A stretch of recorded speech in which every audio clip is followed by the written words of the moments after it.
like a prep, like if your breath was a prep for that, I was not going to clap with you. Try it again. What? What? Dude, we're sitting like 18 inches apart, and we've been playing this for 70 episodes. You can't clap in time? I did clap in time, didn't I? Well, then what's the problem? I just thought, as a seasoned conductor, You think I'm a seasoned conductor? Have you seen me conduct? Welcome to Chops. Welcome to Chops episode. I'm Steve Peterson. And I'm Jack Hinkle. We're here to talk about best practices. In roasting your co-host. Roasting your coworker. Roasting. It's called Best Practices for Knowing Your Content, Your Students, and Teaching. Ah, yes, that's it. Okay. What are we okay. Mondays and heat and donuts. Like softball donuts, right? What? Like when you put a donut on. Resistant training. That's what it is, resistance training. I thought we were really going to talk about donuts, and I was like, That's. I did have a donut in the last 2 weeks. That was probably the first Okay. donut I've had in a while. I think donuts taste really good, Yeah. but they're never satisfying. No. You're eating air. You're eating air that Yeah. is just filled with sugar, but they taste good. Okay, resistance training. For those of you that read magazines, specifically ones by IMEA, Steve put out a really good article. Oh, wait. I did write that, didn't I? That's why this sounds familiar. Yeah, you're like, where you go? Wait, yeah, I did do that. This was like, oh my gosh. I think more people have listened to our podcast than read that episode, read that thing. that could be true. Okay. That could be So it'd true, be but five. it's formatted so well. It and is? It was during I've seen- COVID. I've seen it. I've read it. It was like very nice and well put together. Thank you. Right? My So wife you- helped me edit it. Shout out Kathy. Whoop. Shout out Kathy. Guy. But you wrote an article on resistance training, right? did. In the band world. Through COVID. Oh, That's why right? those pictures. Yeah, yeah. All those masks. Yep. Yeah. Yeah, so that episode, that article, a friend of ours was the editor of the IMEA Journal Times. Yeah. We Tribune? can say her name. People know her. Krista Jones. Yeah, she was on the show. Yep, she was she's on the the- editor in there. Yep, and she is the director of Enharmonic Education. Yep. And is a fine music educator. Well, just a fine educator in general. So she asked me to write an article because I think I was talking one night to her when we were at like a beginning band open house. And it was during the pandemic. It was like fall of 2020. Oh yeah, that? that was weird. That was So if you do beginning band open house, like for band, kids are playing musical instruments with their mouth and their hands. And it was in the middle. So this was been like September of 2020. and we normally do that in May, but obviously we couldn't. Right. So we had to figure this one out. So it was like really social distance, but it did involve like breathing and blowing into instruments. Yeah, test and flute that night That was a tough. little strange for me. So I was talking to Krista about that and saying like, well, there's all these systems we put in place for COVID. And I said it was going to be like resistance training. And we got into a discussion about that. And she's like, well, why don't you write an article? I was like, okay. So the idea was that during COVID, oh my gosh, I don't even remember what was going on. But it was like we were very careful about like every student had the same stand every Yeah. day. So we put names on those. Oh yeah. And then we had like certain places on the floor that we stood, like a lot of classrooms did Yep. that, right? Yep. Um, Scott Spradling bought every brass student a little beach bucket. Do you remember that? yes. For them to empty their spit in. But they all came with cute little shovels too, like wrapped on the side. That was awesome. That was good. They all had to stand like at the same spot in the same dot, all like 6 feet apart. And it was just all these rules. Yeah. Right? Yeah. And then also I got into like jazz band because jazz band that year was hybrid. So you didn't really know who was going to show up to rehearsal each day. Oh yeah, because we had A and B days. Right. Yeah. And then no days on Friday. And so I had passed out some music, but I didn't know how far we were going to get with like being able to have a full band. Yeah. So I gave them then. So I also like shopped and purchased combo charts. Nice.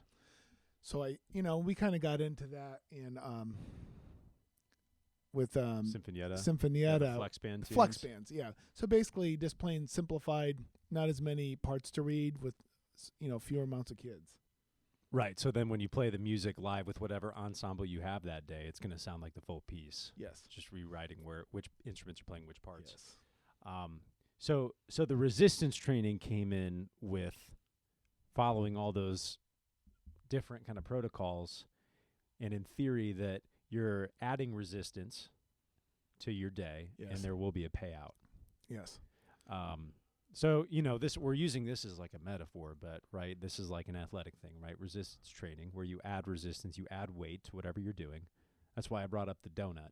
Right. That you put on the end of your bat and you swing. When you're in the on-deck circle, Yeah. right? And you take your warm-up swings. And we talk about this analogy with kids, and then you take the donut off when you're going to go bat, and suddenly your bat feels a lot lighter. Yep. And being at bat, swinging is a lot easier. And we do things with kids, teaching-wise, that kind of works as resistance training, right? We tell the kids sometimes they're going to do a rep on air, and sometimes they'll feel more winded by the time that they're done. You did the old classic last week where we came up to a big moment in our show that takes a lot of air support to really play at full volume for the whole band hit. And you said, band, set your instruments down, 30 jumping jacks, go. Oh, and they all did 30 jumping jacks in unison. And you said, okay, pick up your instruments, set, play.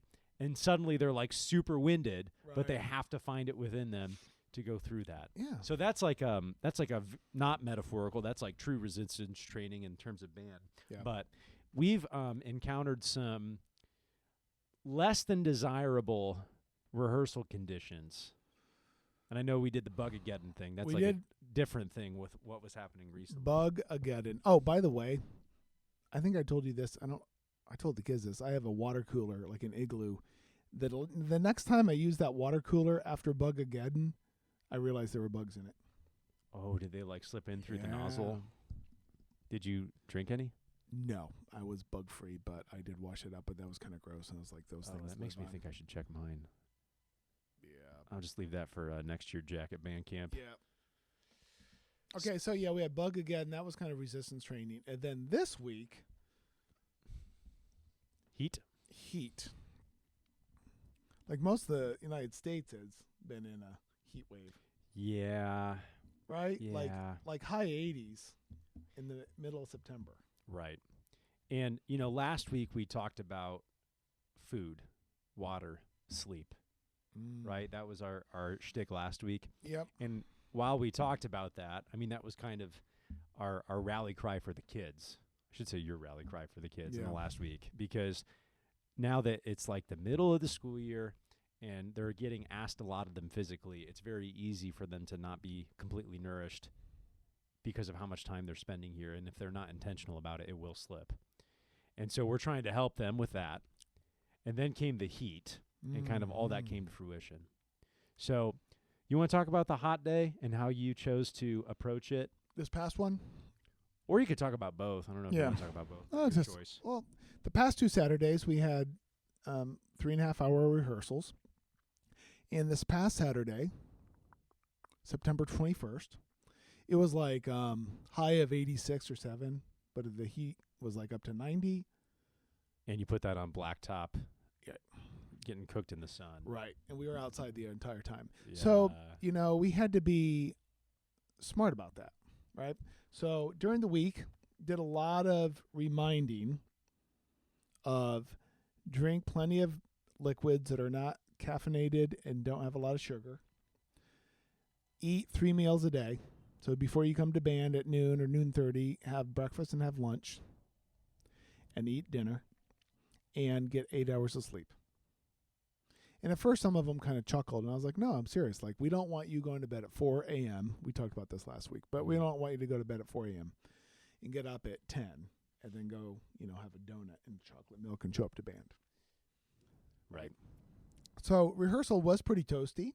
We some things we did different besides really talking about the feeding and hydrating your body and getting rest was making sure that you're bringing enough water of rehearsal and then bring a snack. So then one thing I did different was set my timer on my phone every 15 minutes. Did you have 6 time zones going at once? No, but I did waste a lot of time trying to find it. I know that's shocking, but then, you know, like when you're outside in the heat, your devices don't work that well. No. Like the iPad shut down within 20 minutes. And so I had to put it in the shade, like behind me on the tower. And it just, you know, the heat does not do well with the screens, or screens don't do well with the heat. So we did that. So I set my timer for 15 minutes, made sure the kids did that. And then we did like a 1-minute water break most of the time. Every 15 minutes, Every right? 15 minutes we did a water break for 1 minute.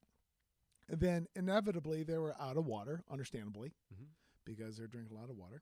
And then in the middle of the day, like about the 2-hour mark, we went inside to the athletic department where there was a long hallway, carpeted hallway, and they sat down. They could be in air conditioning, and they could refill their water jugs.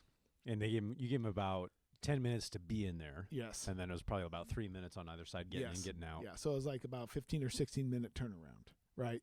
But, you know, it was nice and air conditioned inside, and they were sitting down, and they were getting cooled, and they got, you know, and I told them to bring a snack, so have your snack.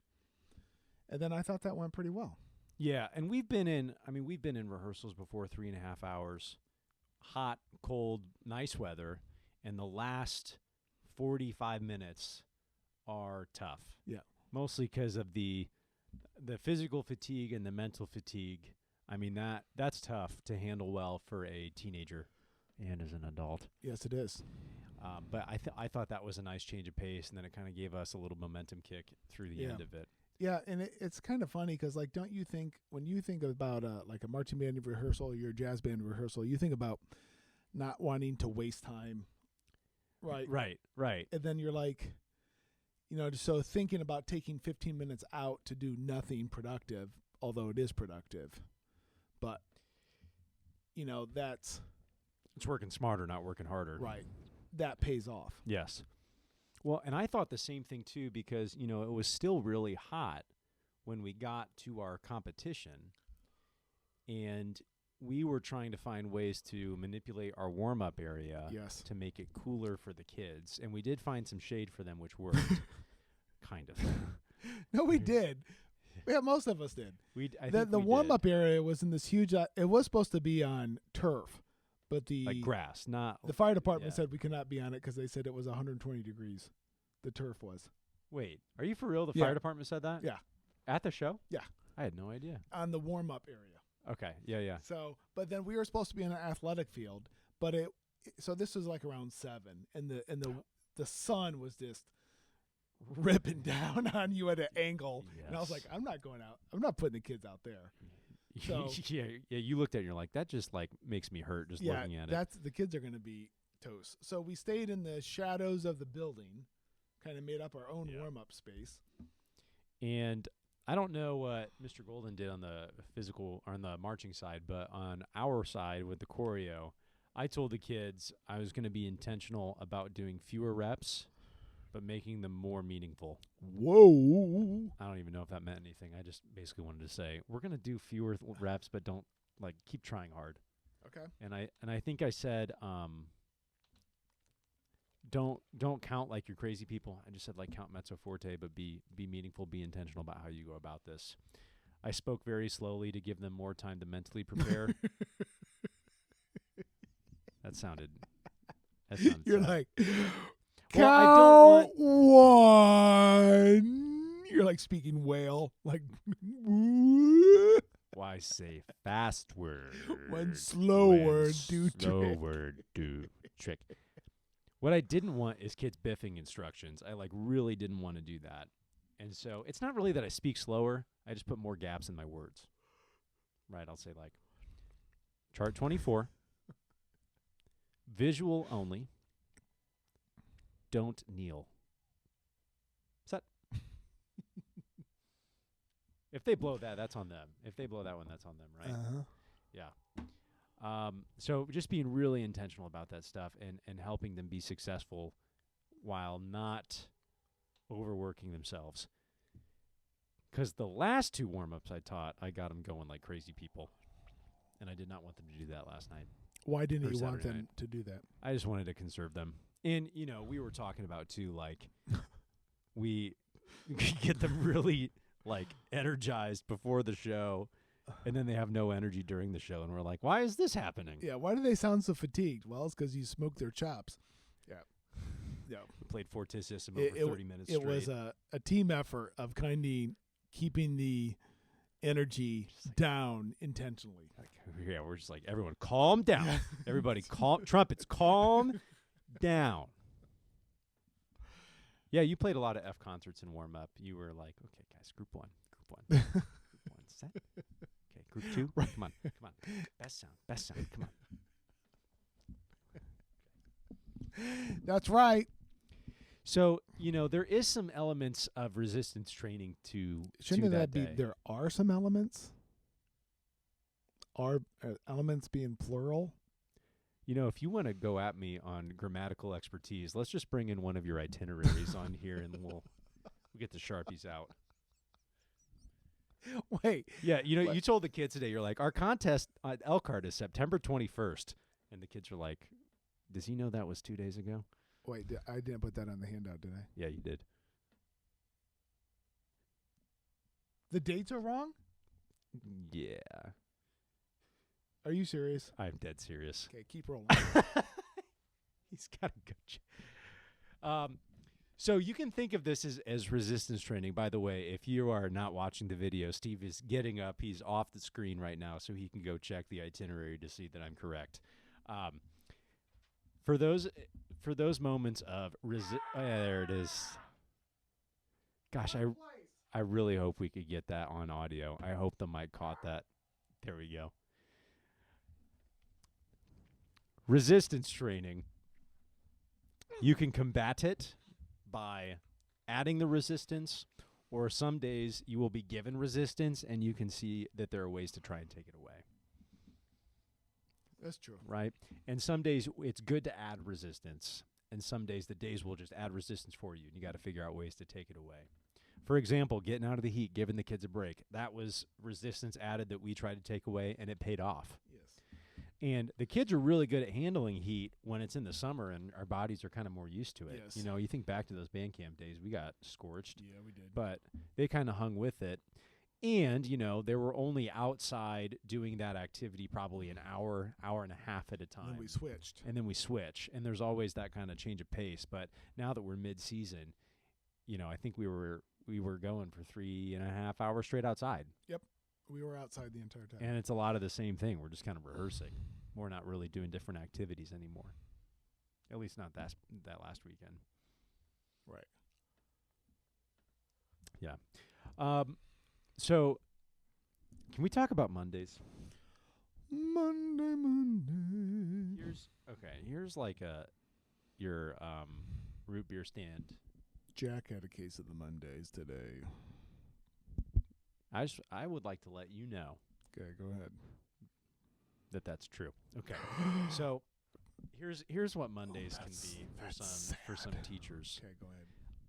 They're like, well, we just can't get anything done on Mondays because my kids are just so tired. They just come to school and they're just like completely out of energy, and I don't even know why I bother. That's probably true. Because if you say those words, that's going to be true for you, So I think Mondays are a different kind of resistance training. And teaching high schoolers on Monday mornings can be a resistance training effort for the teacher. Mm-hmm. Right? Because that's added resistance for how you choose to teach or how you choose to not teach. Here's what I did today. You'll appreciate this because I didn't know where I was going with it, Mm-hmm. but I knew where I wanted to end up. I told the kids to count the hours they're at school, count the hours they sleep, count the hours they work, count the hours they have extracurriculars. Add those all together. Take 24 and then subtract whatever that number was from 24. Mm-hmm. That's the hours they have left for, quote, free time. Then they have family obligations, homework, anything else. Subtract it from that, and there's your free time. Oh. Some of the kids I said that to, they were down to like 2 hours before the homework and family obligations Wow. thing, which I believe, Mm-hmm. because a lot of my kids right now work. A lot of them work, and a lot of them have like family stuff they have to do. I don't even know if it's a choice. I think they have to. Right. And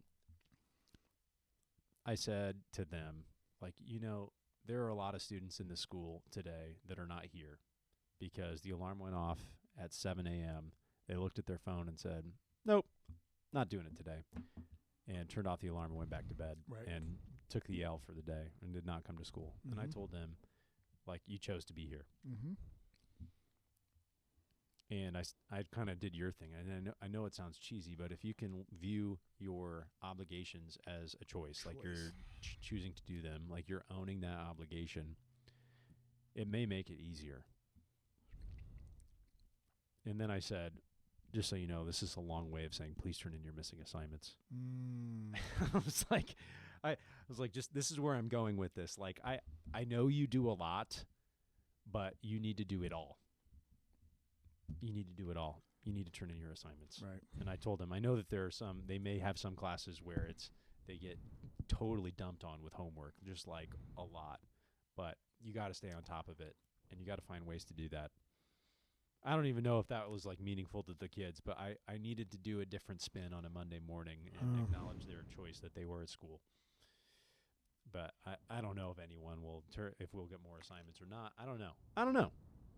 But I want to help them understand that they are making a good choice to be at school amidst all of their other obligations. And I noticed too that kids, just like on Mondays, that they are a little sleepier in the morning. Yeah.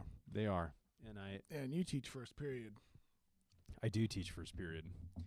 And I want to find more ways to shake up the snow globe in the morning. And maybe I need to just like blast music. I don't know. Maybe I need to have them get up and move around more. Yeah. I don't know. And I want to not do the same thing every time. But today I chose to meet it with a hug.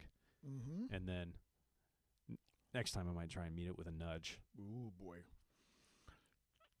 Hinkle goes into the ring. Not even like a mean one though, but just like literally move them. We know how you lose. Oh, yeah, move Like them. move them. Like make them stand up and get their blood flowing. Yeah. Do 30 jumping jacks and then play. I don't know. I was thinking about doing that tonight with like sectionals because we stand in the same form all the time.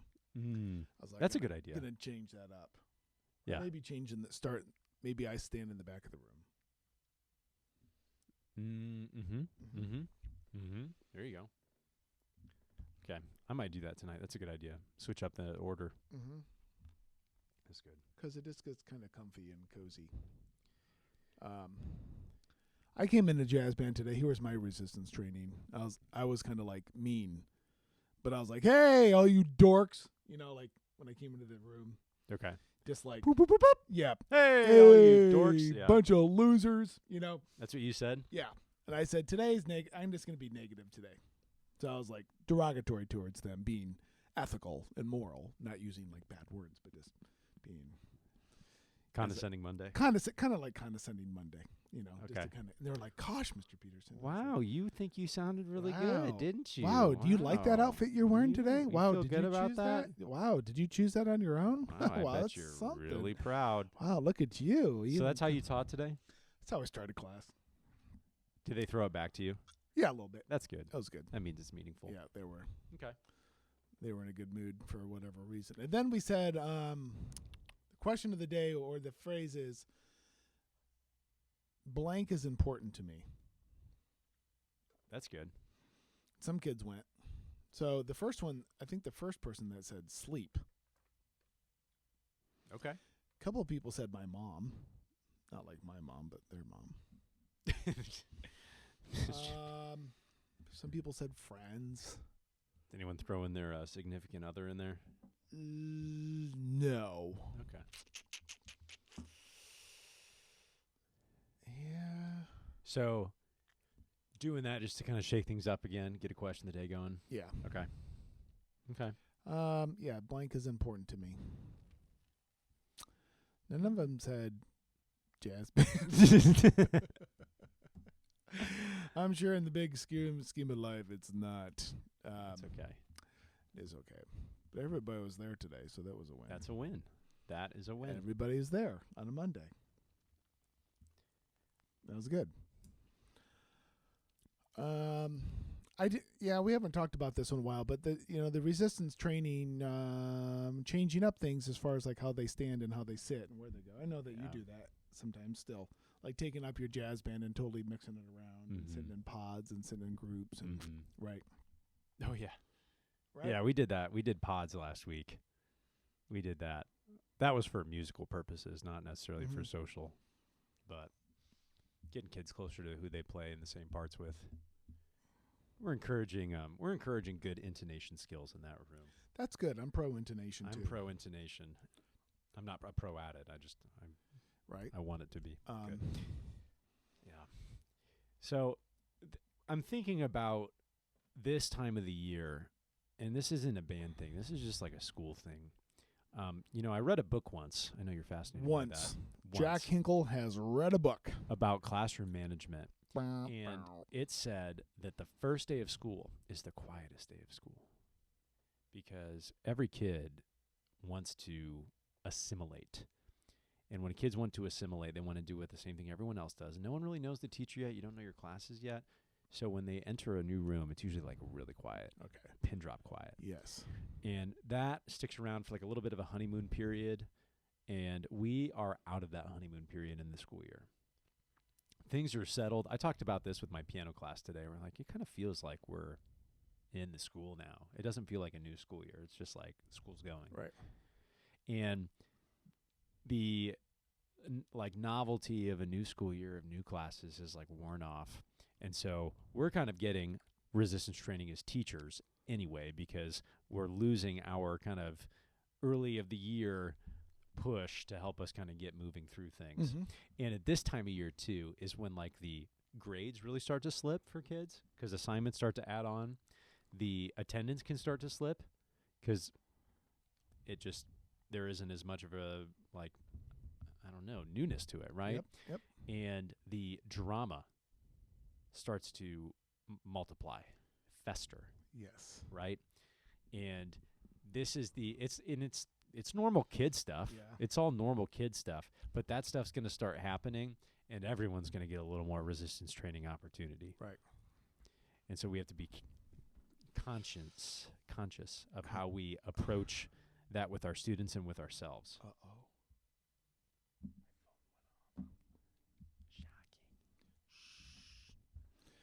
So it is more resistance. Yeah, the drama picks up or the disagreements because the kids now know each other and they know each other's business. Yep. Right? Yep. And that's kind of on par. Yes. That happens every year. Yes, it does. And the way I think passing periods are what they are, but when you got your kids in class and if that stuff's going on or whatever, I don't know. I'm a fan of silence, dude. I think silence is a good tool. Exactly. No one wants to disturb silence. Everyone's in a large room. It's like whenever we are at lunch, and all 10 of us were like, we'll riff on something for a long time, and then it stops, and then like you don't know what to say. Yeah, and you don't want to be the one to jump in the pool. Right. No, it's real. That's real.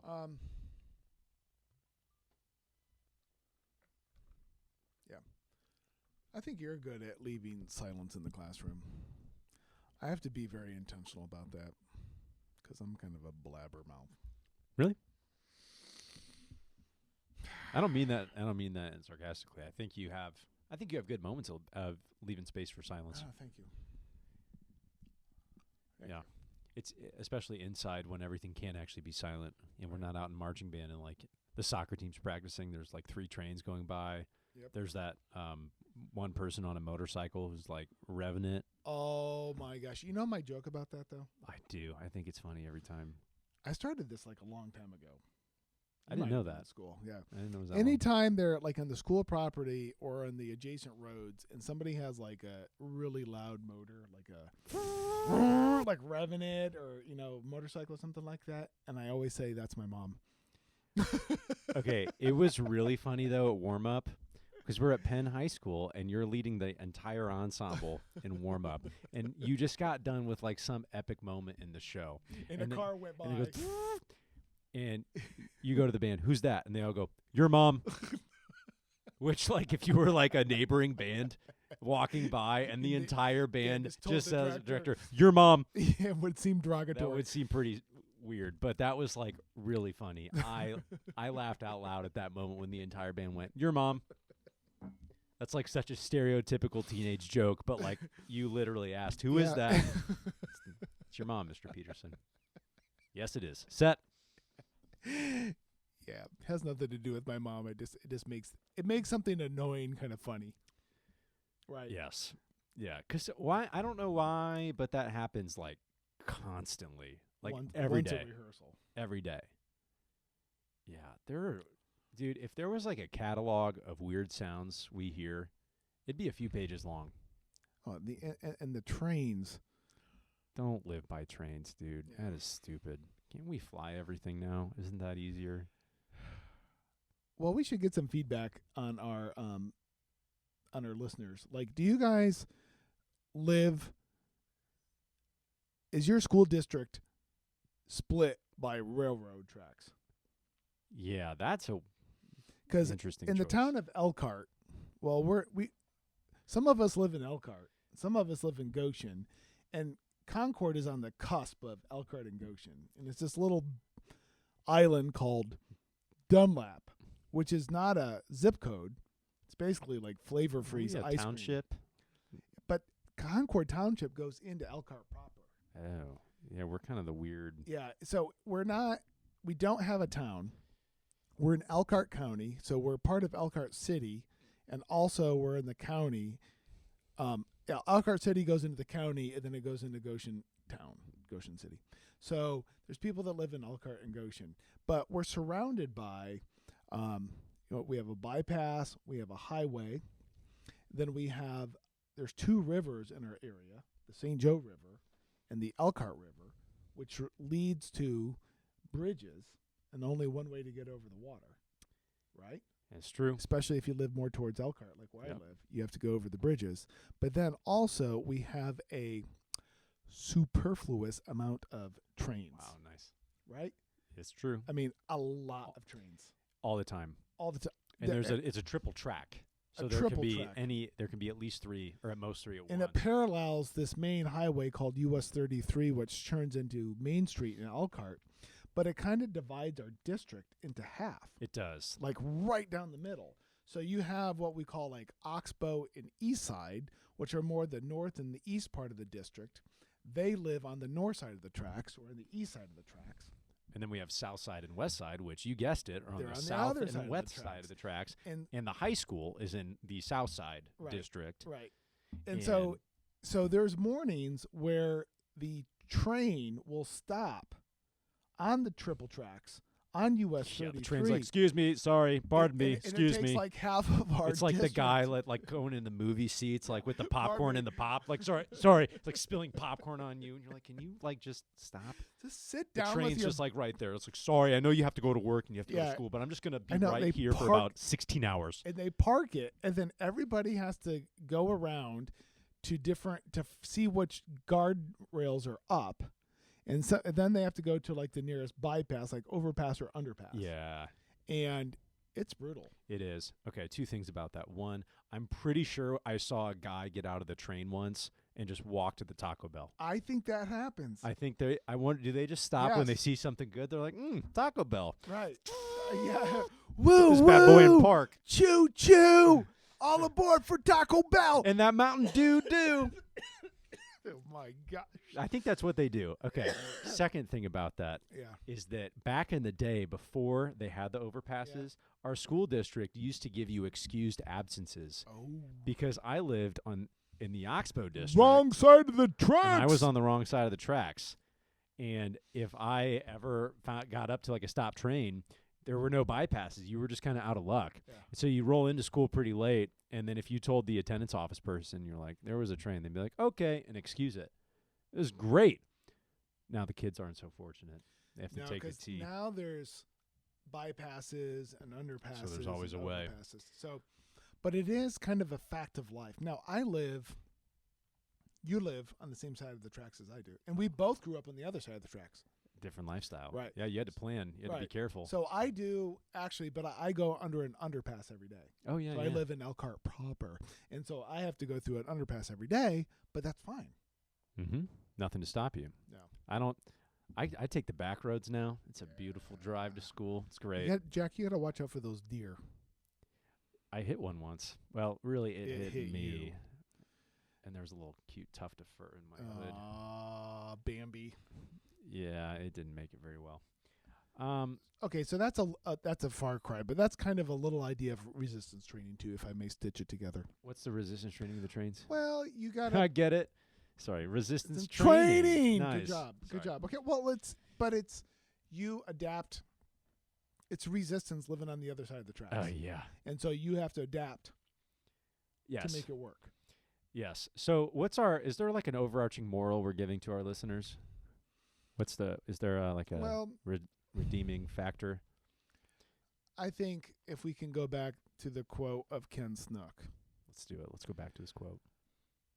problems are opportunities and work close. So the idea of going through a problem-free day doesn't really exist. Or a Yeah. problem-free week, or a problem-free month, or a problem-free school year.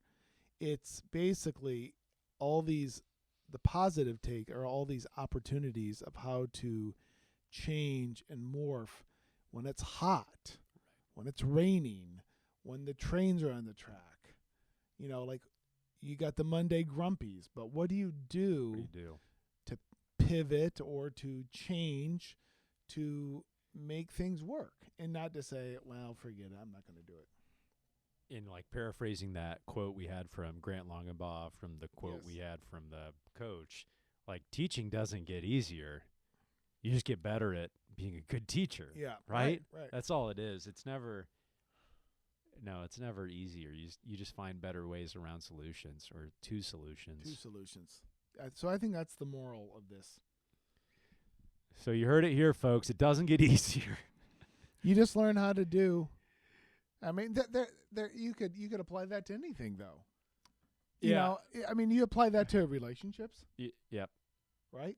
Yes. You could apply that to serious relationships like marriage. You could apply that to your job, to your career. You could apply that to parenthood. You know, Here's a moment for today of how I handled something differently. This is like the opposite of resistance training, but it was like better. I had one of my students ask me today in marching band. She's like, Mr. Hinkle, am I supposed to be behind this person on set 53? And I was thinking about this after the fact, Okay. but first year teacher, Mr. Hinkle, would have like gotten out his drill book and like meticulously looked for that T number and yeah. like checked it out and would have given her an answer. But today I said, did you check the drill? She goes, no. And I was like, perfect. And then she checked it. It was fine. But I was just thinking about that like, I don't need to, like, I need to give her the opportunity to do that because that's like her job. That is a role of the student is to look at the drill and see where she lies. Because if she can do that on this set, she can do that on every set. And that is a skill that I need to give her is to figure that stuff out. Right. And Well, good job, Jack. You didn't give a student an answer, so you want a cookie about for that? time. It's about time. I needed that because I would have done that. I like thought about that. I was like, wow, I handled that way different. I mean, I didn't do anything, but like my first year teaching, I would have like really figured that one out for her because I wanted to do it. But now I'm like, Good no, job, I need Jack. to give her some resistance training by looking through and figuring out the answer because that is a skill. You need that.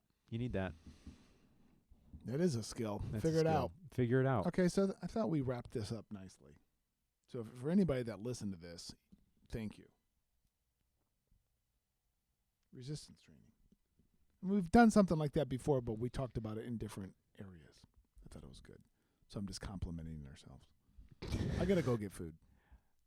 You didn't bring food tonight? No, I'm starving. Okay. Give us a review. I'm looking at you. Give us a review on one of those podcast apps. Give us a review. And subscribe and like and repost our reels that you think are mildly funny. Or rip on them. Or rip on them. We don't care. Just don't be mean. You think you're funny, Don't- you yeah. go. You comment. Okay. Do your thing. That's all. TikTok, Spotify, Apple, YouTube. Boop, boop, boop. That's it. Okay. So for Steve Peterson, Jack Hinkle. we're out of here. See ya.